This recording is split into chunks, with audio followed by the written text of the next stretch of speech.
स्वागत है। आज अपन बात करेंगे मुख्य रूप से जो बीए फर्स्ट ईयर में जो एक मापनी बनी हुई है तुलनात्मक मापनी। और तुलनात्मक मापनी में आपको पता है कि दो स्केल साथ में बनती है दोनों प्रणाली, एक ब्रिटिश प्रणाली और एक आपकी मीट्रिक प्रणाली। और दोनों प्रणालियों की जो विशेषता क्या है स्केल की, दोनों की जो दोनों स्केलों का जीरो है वो हमेशा एक सीध में होना चाहिए।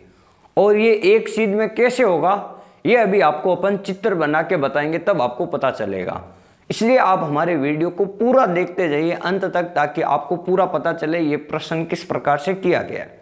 देखो मेरे पास में एक प्रश्न दिया हुआ है आरएफ का मान 1:36, जिसमें दूरियां एक तो मापनी दी हुई आपकी ब्रिटिश प्रणाली गज और फीट में पढ़नी है दूरियां, और एक दी हुई है मीटर और डेसीमीटर में पढ़नी है, ये दी हुई आपकी मीट्रिक प्रणाली और ये दी हुई ब्रिटिश प्रणाली। इसमें आपको दूरियों को पढ़ना है। तो आरएफ का मान 1:36, जैसा अपने पहले सरल मापनी में किया 100 वैसा वैसा अपन को हल करना है। जैसे देखो 1 इंच अगर मानचित्र को प्रदर्शित करता है तो धरातल को प्रदर्शित करेगा बराबर 36। 6 इंच मानचित्र को प्रदर्शित करता है तो धरातल को करेगा 6 × 36, 6 × 36। अब यहाँ पे मैंने 36 का भाग क्यों दिया, क्योंकि आपको पता है कि एक गज में 36 इंच होते हैं। जो यहाँ प्रश्न में बड़ी इकाई गज है तो मैंने गज का भाग दिया, तो एक गज में 36 इंच होते हैं। अपन ने 36 से 36 कट हो गए तो ये बच गया आपके 6 गज। तो एक मान तो ये आ गया मेरे को 6 इंच पे 6 गज दर्शाना। अब दूसरा देखते हैं, 1 सेंटीमीटर अगर मानचित्र को प्रदर्शित करता है तो धरातल को प्रदर्शित करेगा बराबर 36। 15 सेंटीमीटर मानचित्र को प्रदर्शित करते हैं तो धरातल को प्रदर्शित करेगा बराबर 15 × 36। अब देखो मैंने यहाँ पे नीचे 100 का भाग क्यों दिया, क्योंकि मैंने यहाँ पे देखो आपकी जो मीटर है इकाई, इन दोनों में से जो बड़ी इकाई है मीटर, और 1 मीटर में कितने सेंटीमीटर होते हैं तो 100 होते हैं, इसलिए यहाँ पे 100 का भाग दिया। तो इसको काटा जब हमने तो यहाँ आ गया 5.4 मीटर। अब ये मीटर में बदल गई 5.4 मीटर, लेकिन मैंने कहा था कि कभी भी कोई मीटर वाली संख्या पूर्णांक में नहीं है तो पूर्णांक बनाएंगे। तो अपन इसको पूर्णांक बनाने पर 5.4 मीटर धरातल को प्रदर्शित करता है तो मानचित्र को प्रदर्शित करेगा बराबर 15 सेंटीमीटर। 1 मीटर मानचित्र धरातल को प्रदर्शित करता है तो मानचित्र को प्रदर्शित करेगा 15/5.4। फिर आप अब पूर्णांक संख्या या तो 5 लो या आप 6 ले लो, दोनों में से कोई एक आपको लेनी। तो अपन ने ले लिया 5 मीटर धरातल को प्रदर्शित करता है तो मानचित्र को प्रदर्शित करेगा 15/5.4 × 5। अब ये देखो पॉइंट है तो पॉइंट को मैंने हटाया तो एक 0 ऊपर लगा दिया, और फिर अपन इसको सोल्व किया तो मेरे पास में मान आ गया 13.8 सेंटीमीटर, ये वाला मान। अब ये वाला मान आपके स्केल का मान है, ये वाला, ये स्केल का मान। अब इसको जैसे मैंने आपको कहा था हमेशा कि 5 मीटर के ऊपर आपको 5 मीटर है जो आपको स्केल के ऊपर दर्शाना है, तो इसके ऐसे बराबर टुकड़े करने। तो मैंने दोनों तरफ बराबर का भाग दिया, इधर भी 5 का इधर भी 5 का। तो इधर आ गया आपका एक टुकड़ा 1 मीटर का, और दूसरा इधर आ गया था आपका 2.7 सेंटीमीटर का। अब अपन दोनों स्केल बनाते हैं। देखो अब दोनों में से कोई भी स्केल आप पहले बना सकते हो, ऐसा कोई जरूरी नहीं है, और आपको भी अपनी स्केल को एकदम माप के बनाना है। देखो अपन बनाते हैं पहले 6 इंच वाला, ये वाला 6 इंच पे अपन 6 गज का बनाते हैं।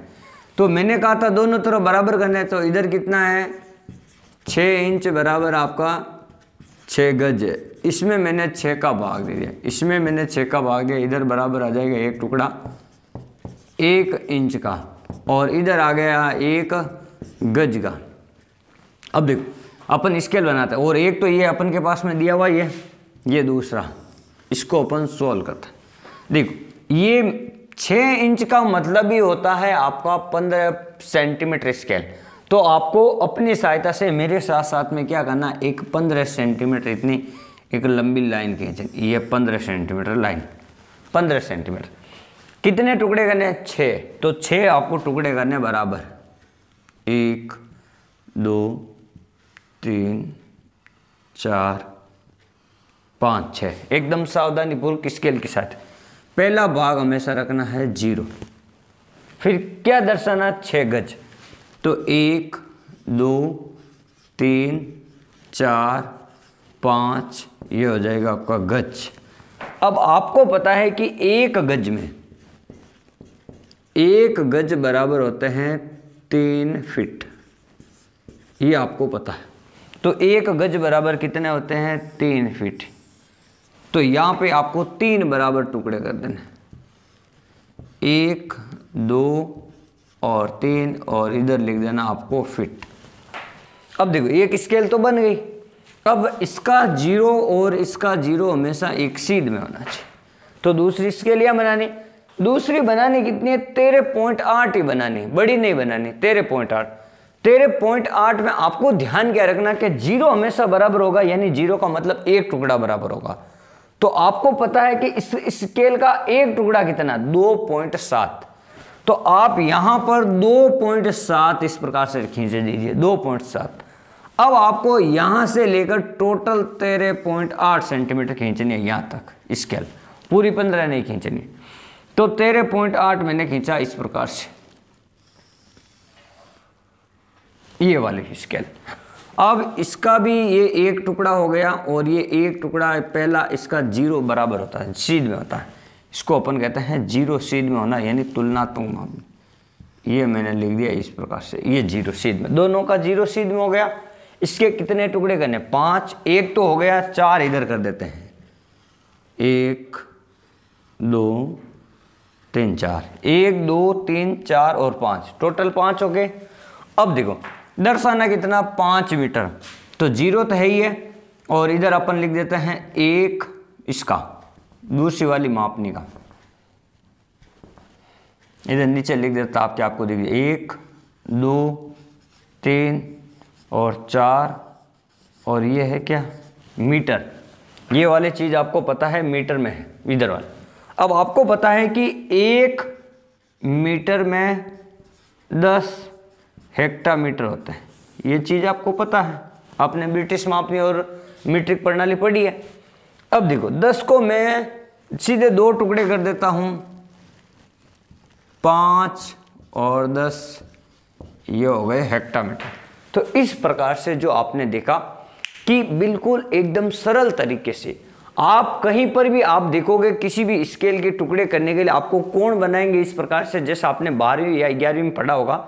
लेकिन मैं आपको ये बता देता हूं, अगर किसी भी स्केल को आपको बनाना है तो जो टोटल स्केल का मान है उसमें दोनों तरफ की संख्याओं में बराबर का भाग दे देना है, ताकि आपके कहीं पर भी जितने टुकड़े करने हैं उतने टुकड़े हो जाएंगे, बिल्कुल आपको आसानी से।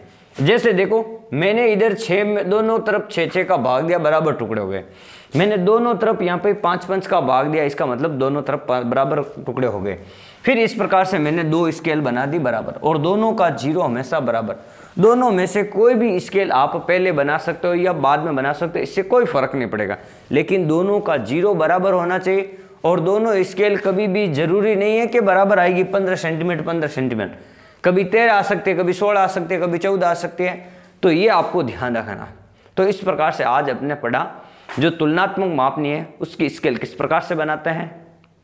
आप हमारे इस YouTube चैनल को लाइक, सब्सक्राइब और शेयर जरूर करें, ताकि जो आप जैसे जो विद्यार्थी हैं जिन्होंने कभी भी प्रैक्टिकल वास्तव में नहीं किया, उनके लिए ये वीडियो बहुत ही महत्वपूर्ण है। जिन्होंने किया उनके लिए ये वीडियो आपके केवल और केवल अभ्यास के लिए है। धन्यवाद।